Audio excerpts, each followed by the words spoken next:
Good morning students. ఈరోజు మనము Cnidaria వర్గం జీవుల గురించి తెలుసుకుందాం. ఈ నిడేరియా వర్గంలో సుమారు 9,000 జాతులు ఉన్నాయి. వీటిలో ప్రవాళములు, హైడ్రాలు, జెల్లీ చేపలు, పోర్చుగీస్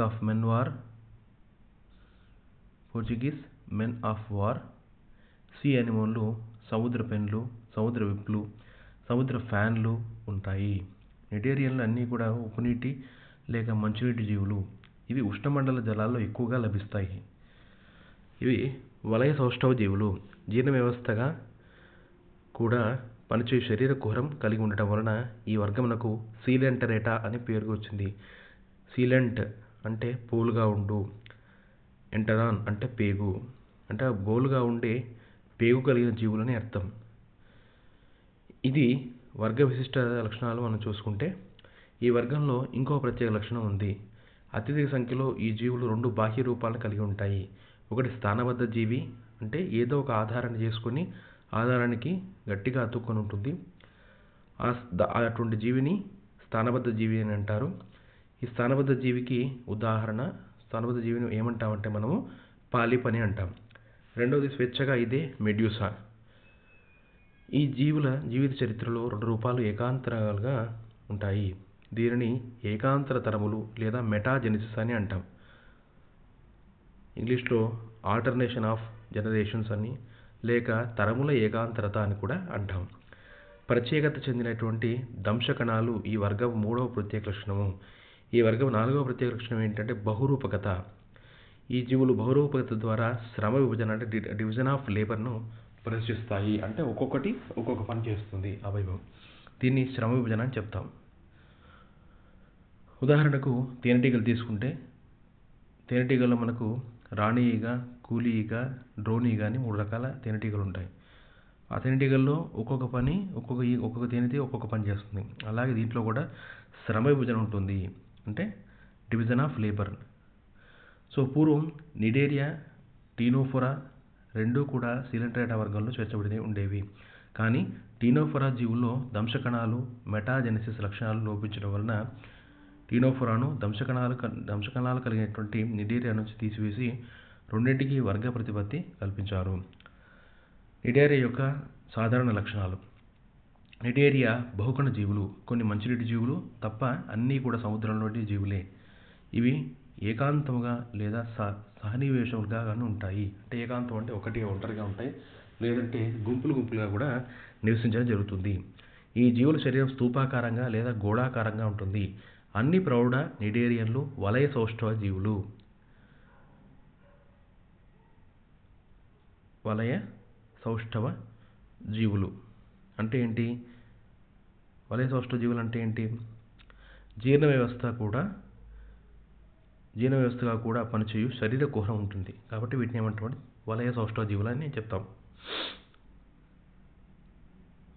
శరీర కుడ్యంలో 2 స్తరాలు ఉంటాయి. వెలుపలి బాహ్య త్వచము, లోపలి అంతఃత్వచము. అందుచేత ఈ జీవులు ద్విస్తరిత జీవులు. అంటే 2 రకాల త్వచాలు కలిగి ఉంటాయి. వీటికి బాహ్య చర్మము, లోపలి చర్మం, లోపలి అంతఃచర్మం. కాబట్టి దీన్ని ద్విస్తరిత జీవులు. అంతఃత్వచము శరీర కుహరం లేక జఠర ప్రసరణ కుహరంను ఆవరించి ఉంటుంది. అందుచేత దీన్ని జఠర స్థరము అని కూడా అంటారు. ఈ కొన్ని జీవుల్లో బాహ్య లేక అంతర అస్థిపంజరం ఉంటుంది. ఈ అస్థిపంజరం అకర్బన లేదా కర్బన పదార్థాలతో ఏర్పడుతుంది. వెలుపలి బహిస్త్వచము, లోపలి జఠర స్థరముల మధ్య జెల్లీలా ఉండు మధ్య శ్లేష్మ స్తరము ఉంటుంది. కొన్ని జంతువులలో మధ్య శ్లేష్మ స్తరం పలుచగాను, కొన్ని జంతువుల్లో దట్టంగాను జీవి శరీరంలో అధిక భాగంలో ఏర్పడుతుంది. జఠరస్థరము జీవి శరీరం లోపల కుహరమును ఆవరించి ఉంటుంది.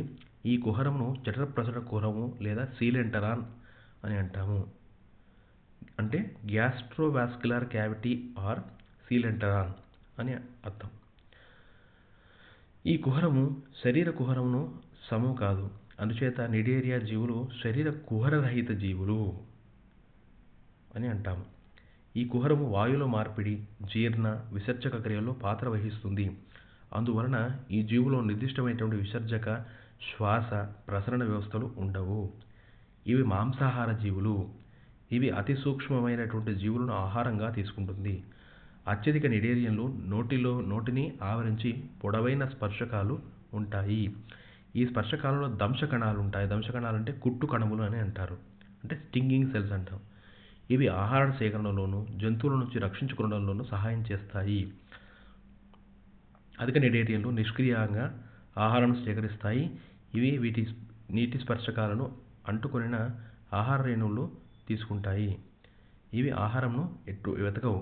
కేవలం నీటిలో ఉండే ఆహారాన్ని మాత్రం అవి గ్రహిస్తాయి స్పర్శకాల ద్వారా. కొన్ని నిడేరియన్లు వాటి పరిసరాల నీటి నుండి కర్బన సహిత పదార్థాలను శరీర ఉపరితలం ద్వారా గ్రహిస్తాయి. కొన్ని నిడేరియన్లలో ఆల్గేతో సహజీవన సంబంధం కలిగి ఉంటాయి. వీటి శరీరంలో నివసించే ఆల్గే నిడేరియన్లు కావలసిన ఆహారం సమకూర్చుతుంది. అంటే వీటి శరీరంలో ఉండే ఆల్గేనే ఏం చేస్తుందంటే ఆ నిడేరియన్స్ కావాల్సినటువంటి ఆహారాన్ని అదే తెచ్చిపెడుతుంది వీటికి. ఈ జీవుల్లో జీర్ణం కాని ఆహార పదార్థాలు నోటి ద్వారా బహిష్కరించబడతాయి. కణాంతర, కణబాహ్య జీర్ణక్రియలు రెండూ కూడా వీటిలో జరుగుతాయి. కణం లోపల జరిగితే కణాంతర జీర్ణక్రియ, కణం బయట జరిగితే కణబాహ్య జీర్ణక్రియ అంటాం. అంటే ఈ రెండు రకాలైన జీర్ణక్రియలు దీంట్లో మనం చూస్తాం. దంశకణములకు పొడవైనటువంటి కొరడా లాంటి పోగు ఉంటుంది. వీటిని ప్రత్యేకత ఏంటంటే నీడోబ్లాస్టులు కణంలోని గాలిని పొడుస్తాయి. శాస్త్రీయంగాను చూసినచో దంశకణాలు కణాంగం కాదు, ఇది క్లిష్టమైన శ్రావక ఉత్పాదకము. దంశకణాలు 3 రకాలు. పొడవుగా కొరడా లాంటి పోగు కలిగినది. ఈ పోగుకు విషపదార్థ స్రావములు గల కంటకములు ఉంటాయి. కంటకములు అంటే ముళ్ళు ఉంటాయి. కొన్ని జంతువులలో పోర్చుగీస్ మెన్ ఆఫ్ వార్ జీవి చనిపోయిన తర్వాత కూడా దంశకణాలను సజీవంగా ఉండి ఒక ప్రౌఢ వ్యక్తిని సైతం చంపగలటువంటి విషపదార్థాలను ఉత్పత్తి చేస్తాయి. రెండవది ఏంటి అంటే కొన్ని ఆంతోజోములలో దంశకణాలలో జిగురుగా ఉండి అంటుపెట్టుకోగల లక్షణములు ఉంటుంది. ఇటువంటి దంశకణములు స్పైరోసిస్టులు అంటారు. కొన్ని ఆంతోజోములలో దంశకణాలు బురదతో కలిసి బొరియలు ఏర్పరచుకుంటాయి. ఈ బొరియలో జీవి నివసిస్తుంది. ఇటువంటి దంశకణాలు టైకోసిస్టులని అంటాము. ఈ జీవుల్లో నాడీ మండలము ప్రాథమిక దశలో ఉంటుంది. దీనిలో నాడీ కణాలతో ఏర్పడిన విస్తరిత నాడీవల ఉంటుంది. శరీర కుడ్యంలో ఉన్న నునుపు కండర తంతువుల సంకోచ వ్యాకోచాల వలన ఈ జంతువులలో కదలికలు జరుగుతాయి. జ్ఞానేంద్రియములు సరళంగా లేక క్లిష్టంగా ఉండవచ్చును. ఈ జీవులలో కంటి చుక్కలు, సంతులన కోశాలు ఉండవచ్చును. ఈ జీవులు 2 రకాల బాహ్య రూపాలను కలిగి ఉంటాయి. ఒకటి అలైంగిక స్థానబద్ధ పాలిప్ రూపము, రెండవది స్వేచ్ఛగా ఇదే లైంగిక రూపమైనటువంటి మెడ్యూసా. ఈ జీవులు కొన్ని రెండింటిలో ఏదో ఒక రూపం ప్రదర్శించగా అత్యధిక జీవులు 2 రూపాలను ప్రదర్శిస్తాయి. అలైంగిక ప్రత్యుత్పత్తి కోరకీయ భవనం ద్వారాను, లైంగిక ప్రత్యుత్పత్తి అండ శుక్ర కణాల ద్వారాను జరుగుతుంది. కొన్ని నిడేరియన్లలో పాలిపులు సమూహ రక్షణ, ఆహార సేకరణ, కొన్ని సందర్భాలలో ప్రత్యుత్పత్తి వంటి ప్రత్యేక చర్యల కొరకు మార్పు చెందుతాయి. కొన్ని ద్విలింగ జీవులు, కొన్ని ఏకలింగ జీవులు ఉంటాయి. ఈ జీవులు ఏకాంతర తరములను లేదా మెటాజెనసిస్ను ప్రదర్శిస్తాయి.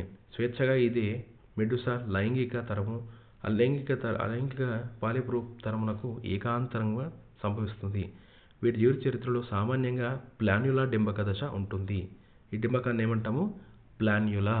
నిడేరియన్లో ఉన్నటువంటి డింబకాన్ని ఏమంటామంటే ప్లాన్యులా. డింబకం అంటే ఏంటి? లార్వా. కప్ప లార్వాని ఏమంటాం? టాడ్పోల్ అంటాం. నిడేరియా యొక్క లార్వాని ఏమంటామంటే ప్లాన్యులా అంటాం. Okay students, thank you.